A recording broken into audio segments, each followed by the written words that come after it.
মাশাআল্লাহ ভাইজান, আপনার মেয়েকে আমাদের খুব পছন্দ হয়েছে। আলহামদুলিল্লাহ, আপনার ছেলেকেও আমার খুব পছন্দ হয়েছে। ডাক্তার ছেলে, ঢাকায় বাড়ি গাড়ি, একটা মেয়ের জন্য আর কি চায়। ইনশাল্লাহ বিয়ে হবে, তবে 20 লাখ টাকা দেন মোহর, আর আগামী শুক্রবারে বিয়ে। আলহামদুলিল্লাহ।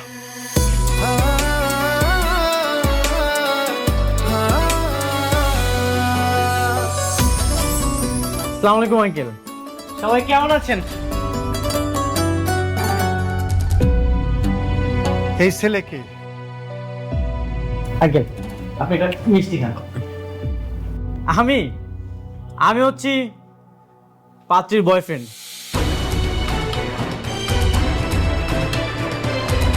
আমাদের 3 বছর রিলেশন। আঙ্কেল আন্টি সবকিছু তো জানে।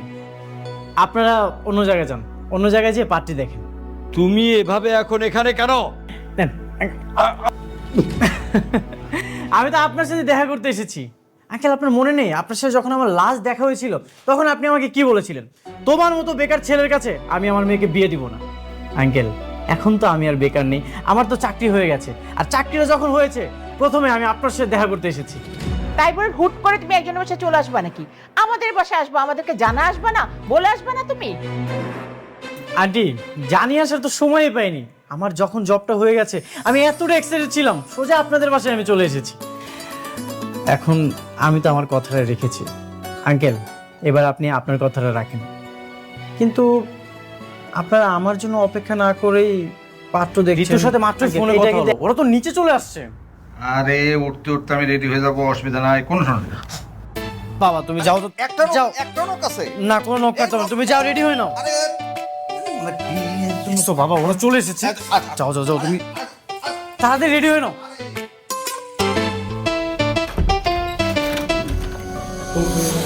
আসসালামু আলাইকুম আঙ্কেল। ওয়ালাইকুম আসসালাম। ভিতরে আসেন, বসেন। বসেন এখানে বসেন।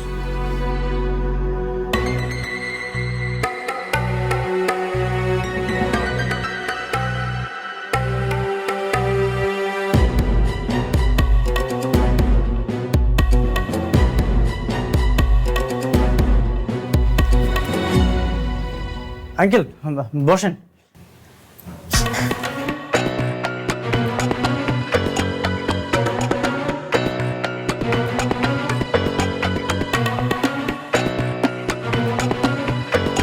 এরকম একটা জীর্ণ শীর্ণ পুরনো বাড়িতে ভাড়া থাকো তোমরা?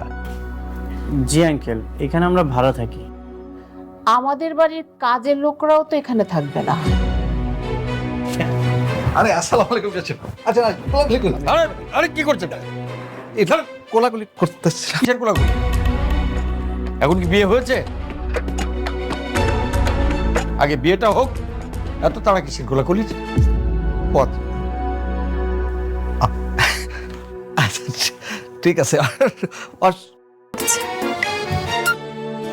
একটা মানুষের জীবনে বিয়ে কতটা গুরুত্বপূর্ণ তাই না বলো? জানো সুমন, বাবা মা অনেক স্বপ্ন দেখেছিল আমার বিয়েটা অনেক বড় করে করবে। আমার বিয়েতে আমার কাজিনরা নাচবে, গায়ে হলুদ হবে, আর্ত হবে, সবাই কত আনন্দ উল্লাস করে একটা বড় অনুষ্ঠান করবে, কিন্তু কিচ্ছু হলো না। ঋতু তুমি একদমই চিন্তা করো না, তোমার সকল স্বপ্ন আমি পূরণ করব। কাবিন কত টাকা লিখবো? 1 লক্ষ টাকা। 1 লক্ষ টাকা? না না, আপনি 20 লাখ টাকা লিখেন।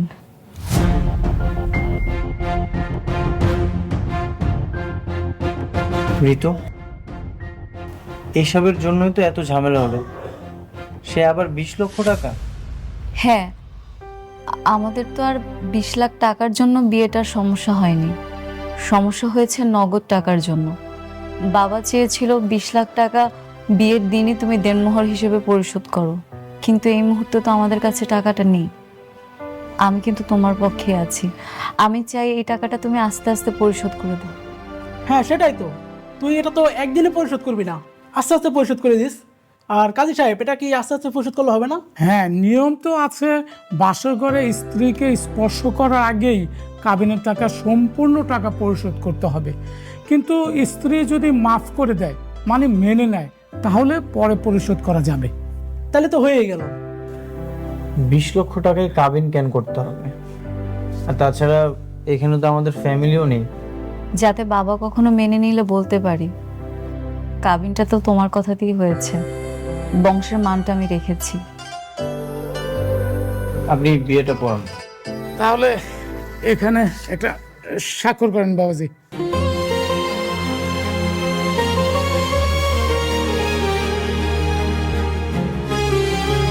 আলহামদুলিল্লাহ।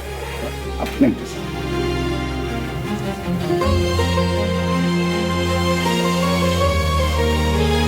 এবার আপনারা একটা করে স্বাক্ষর করেন, সাক্ষীর আরেকজনকে।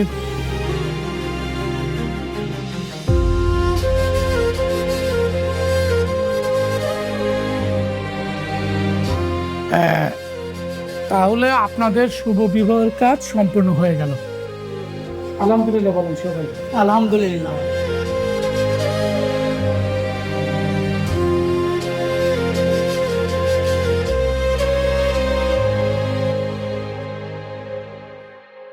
হ্যালো, কি কি হয়েছে ঋতুর বাবা? ওই ছোট লোকের বাচ্চা তোমার মেয়েকে কাজী অফিসে নিয়ে গিয়ে বিয়ে করেছে? আমি এক্ষুনি থানায় যাচ্ছি। শুনো, থানায় গিয়ে কি করবা? তোমার মেয়ে তো দুধের শিশু না যে কেউ তুলে নিয়ে গিয়ে বিয়ে করে ফেললো। গ্রাজুয়েশন করা, 25 বছর বয়স, সে নিজের ইচ্ছাতেই বিয়ে করছে। তাই বলে একটা ফকিন্নির বাচ্চা ওকে বিয়ে করবে আর আমি ঘরে চুপচাপ বসে থাকবো, কিছু বলতে পারবো না?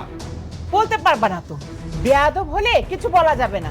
মেয়েকে আদর করে লাই দিয়ে দিয়ে মাথায় তুলছো, বেয়াদব বানাইছো, এখন বুঝো মজা? মান সম্মানের কথাও চিন্তা করলো না, কত বড় একটা কাজ করে ফেললো। ঠিক আছে, আজ থেকে ওর সাথে সম্পর্ক ছিন্ন। না কোনো যোগাযোগ থাকবে ওর সাথে, না আমার এই সম্পত্তির এক কানাকড়ি সে পাবে। আমার আর ভালো লাগছে না সুমন, আমাদের বিয়ে হয়েছে এতদিন হয়ে গেল, না তোমার চাকরির উন্নতি হচ্ছে, না তুমি একটা ভালো বাসা নিচ্ছ, না আমাদের সংসারের কোনো উন্নতি হচ্ছে।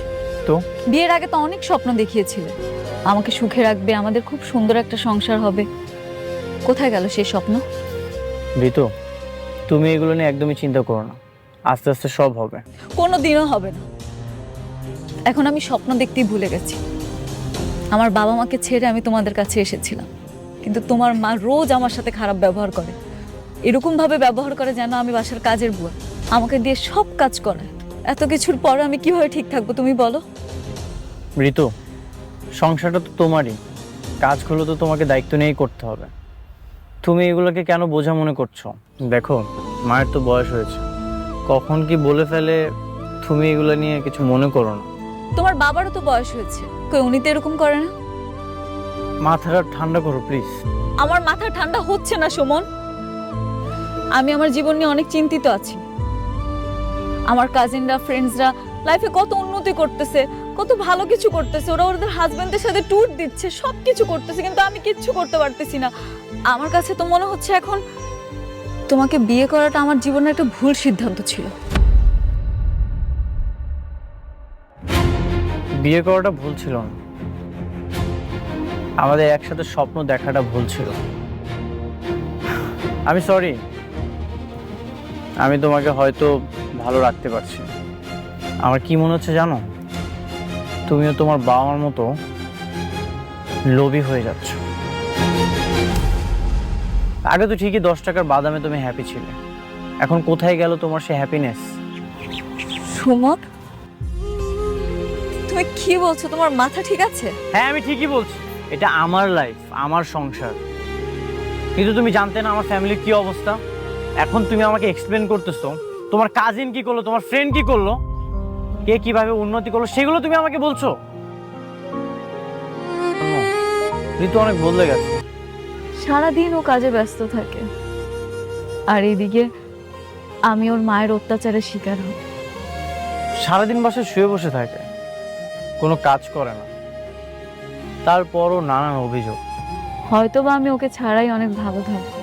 ও যে ফ্যামিলি থেকে আসছে সেখানে তো শুয়ে বসে থাকলেও কোনো সমস্যা নেই, কারণ ওদের তো কাজের লোক থাকেই। কিন্তু মিডল ক্লাস ফ্যামিলি সম্পূর্ণ আলাদা।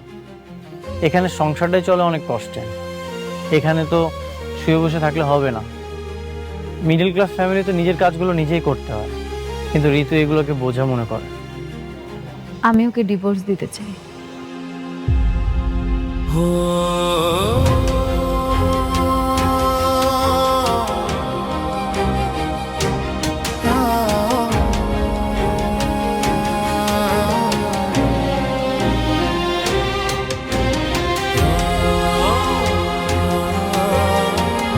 ঋতু, তুমি আমাকে ডিভোর্স দিলে না যে? মাঝে মাঝে আমাদের নিজেদের স্বীকৃতি রক্ষা করার জন্য অন্যের ইশারার প্রয়োজন হয় না। নিজেদের সিদ্ধান্তগুলো নিজেদেরই নিতে হয়। যখন হঠাৎ করে আমার সামনে ডিভোর্স পেপারটা আসলো আর সাইন করতে বলছিল, সবকিছু কেমন যেন থমকে গিয়েছিল। কিছুক্ষণের জন্য মনে হচ্ছিল আমার পৃথিবীটা ভ্যানিশ হয়ে যাচ্ছে, কারণ আমার পুরো পৃথিবীটা জুড়ে তুমি। আমি তোমাকে অনেক ভালোবাসি। যখন আমি এটা বুঝতে পারলাম, তখন আর ডিভোর্স পেপারে সাইন করার সাহসটা পাইনি। শোনো, আমি তোমাকে অনেক ভালোবাসি, এই জন্য আমি ডিভোর্স পেপারে সাইন করতে পারিনি। আমি চাই সবসময় তোমার পাশে থাকতে। তারপর বলো, তোমার কি দেনমোহর লাগবে?